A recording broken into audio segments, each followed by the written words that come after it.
Oke, jadi mari kita coba bahas lagi mengenai serialnya dari Oshinoko.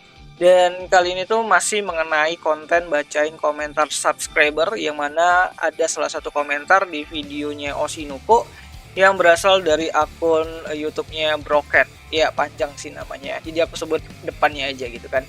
Ya, intinya dia bilang bagaimana jika Gadis Gagak dalam konteks ini adalah chapter ke-118 kemarin ya, itu berbohong kepada Aqua perihal Ahai Oshino yang tidak bisa bereinkarnasi lagi. Ya, memang benar kalau masih sulit ya untuk melupakan sosok dari Ai Oshino yang berhasil mencuri perhatian di episode pertamanya itu sendiri dari serial adaptasi animenya. Dan teori reinkarnasi Ai adalah hal yang cukup kencang banget di awal-awal animenya itu juga rilis gitu kan kemarin.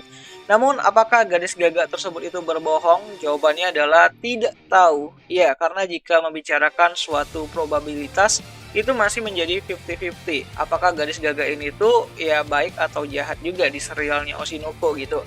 Dan apa untungnya sih sebenarnya gadis gagak ini tuh untuk berbohong kepada si Aqua dan Ruby? Itu juga masih menjadi misterius. Ya, siapa tahu dia bohong, siapa tahu dia beneran gitu kan. Namun selama munculnya ataupun kemunculannya dari si gadis gagak ini tuh sendiri, banyak perkataan dari si gadis gagak ini tuh yang merujuk kepada kebenaran gitu. Mengenai perkataannya kepada si Ruby mengenai kebenaran di 16 tahun yang lalu, serta perkataannya kepada Aqua yang merujuk kepada tindakannya untuk menyadarkan Aqua bahwa apa yang Aqua lakukan saat ini tuh adalah sesuatu yang tidak benar dan ya kesalahan lah gitu. Ya, Aqua sendiri pun masih belum bisa mengerti ya mengenai tujuannya gitu kan dalam proses kehidupan keduanya. Jadi si gadis gagak ini tuh datang buat ngingatin ataupun memberi pesan lah kepada si Ruby dan juga si Aqua itu sendiri. Dan apalagi kalau benar si gadis gagak ini tuh adalah jelmaan dari Yatagarasu atau gagak berkaki tiga yang merupakan pengikut setia dari Dewa Amaterasu, yang di dalam cerita lainnya juga dikenal sebagai inkarnasi langsung dari dewa hiburan atau dewa uh, pertunjukan itu sendiri yang turun ke bumi dan memiliki wujud fisik.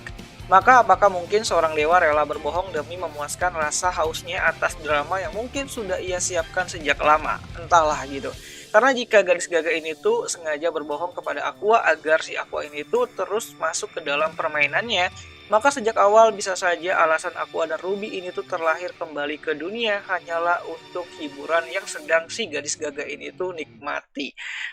Sungguh cerita yang menggelitik perut ya sebenarnya gitu kan, jika benar cerita rumit dari serialnya Oshinoko ini tuh sendiri hanyalah keisengan semata dari salah satu dewa yang gabut dan butuh hiburan. Entahlah gitu. So, jadi kira-kira menurut kalian ini gitu kan, apakah si gadis gagak ini tuh berbohong atau enggak? Atau mungkin gadis gagak ini tuh ya cuman petugas sebagai pemberi pesan ataupun ya pengawasnya dari Aqua dan Ruby gitu kan? Entahlah gitu kan, karena dia ini tuh masih misterius banget gitu. Coba deh kalian tulis pendapat kalian di kolom komentar, siapa tahu menarik. So, jadi itu sajalah dulu mengenai pendapatku apakah gadis gagak ini tuh berbohong atau tidak di chapter ke-118. Aku sendiri juga nggak tahu ya jawabannya gitu kan. Karena kan ini 50-50 nih probabilitas gitu kan, apakah si gadis gagak ini tuh berada di pihaknya Aqua atau mungkin ya di pihak yang lain gitu. So, jadi itu aja lah dulu mengenai video kali ini dan kita tunggu aja nanti chapter-chapter terbarunya rilis dan semoga aja nanti lebih dijelasin mengenai ini siapa sih gadis gagak tersebut gitu.